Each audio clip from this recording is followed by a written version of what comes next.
Satu harimau Sumatera dilaporkan muncul di Desa Lesten, Kecamatan Pining, Kabupaten Gayo Lues, Aceh.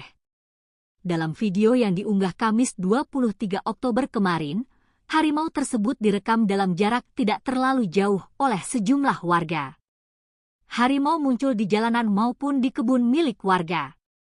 Dalam salah satu video terlihat, ada warga yang meminta kepada si harimau untuk tidak mengganggunya.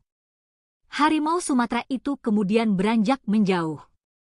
BKSDA Aceh pun turun tangan mengecek kabar tersebut. Assalamualaikum. Kenapa kau nak? Sakit kok? Ya, sakit. Sakit kok, kurang sehat.